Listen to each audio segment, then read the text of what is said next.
Good afternoon, Mr. Aloysius Tong. My name is Sita Shani and I'm from EI 1502. The topic I choose to talk about is a significant historical event in Singapore. Today I'm going to talk about a significant event that happened in Singapore, why is it so, what made it significant, as well as the conclusion. I choose to talk about the death of our founding father, Mr. Lee Kuan Yew. Mr. Lee Kuan Yew was born on the 16th September 1923, however, passed away this year on the 23rd of March 2015. Mr. Lee Kuan Yew was the first Prime Minister of Singapore, governing for more than 3 decades from 1959 to 1990. He then continued as a senior minister till 2004 and a minister mentor till 2011. I chose Mr. Lee Kuan Yew because Mr. Lee Kuan Yew held successive ministerial positions as an elective member of the parliament for almost 60 years of his life.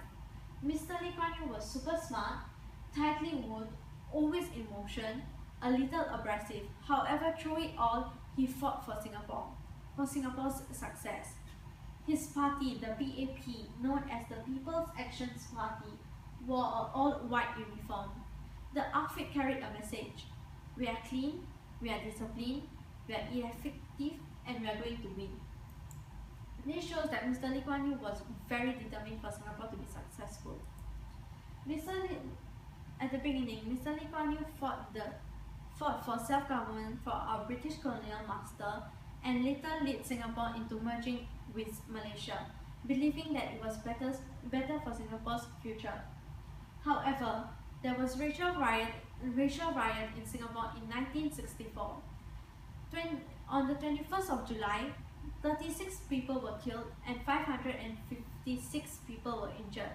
As well, on 3rd September, 13 people were killed and 106 people were injured. This shows that due to racial riot, there was different in political approach and economic condition between Malaysia and Singapore, and it couldn't be worked out overnight. We, Singaporean, was expelled from Malaysia and left us all alone. After separating from Malaysia, Singapore was left with a toxic mix of racial unrest, an unemployment rate of 30%, a domestic instability, and economic uncertainty. With all these problems, it showed that Singapore could have fallen into increasing nationalistic and racial division and economic instability. But Singapore was under the hands of Mr. Lee Kuan Yew. Even though Mr. Lee Kuan Yew led a typical simple childhood of the time, flying kites and spinning top, Mr. Lee Kuan Yew took Singapore out of Malaysia and built a nation from nothing during our most difficult years. With spirits never quitting, Mr. Lee Kuan Yew continued to see the success in Singapore.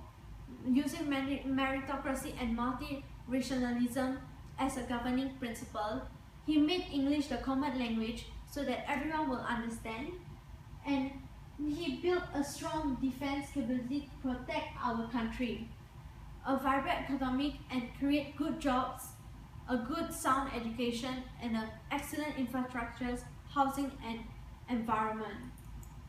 Mr. Lee Kuan Yew made Singapore a third world country to a first in a single generation, urged a widely admired system of meritocracy, corruption-free and highly effective government and civil service. Losing our founding father, hundreds and thousands of people have patiently queued to pay respect and contribution in various communities around the island for Mr. Lee Kuan Yew. Not only this, countries that paid their respect to Mr. Lee Kuan Yew was countries like South Korea, New Zealand, China, and Australia. There was a significant history in Singapore losing our founding father. It also shook the whole world. And this is a quote from our founding father: "I have no regrets. I have spent my life, so much of it, building up this country. There's nothing more that I need to do. At the end of the day, what have I got? A successful Singapore. What have I given up? My life. This shows that Mr. Lee Kuan Yew gave everything up for Singapore. And these are my resources where I got my slides from, and thank you very much.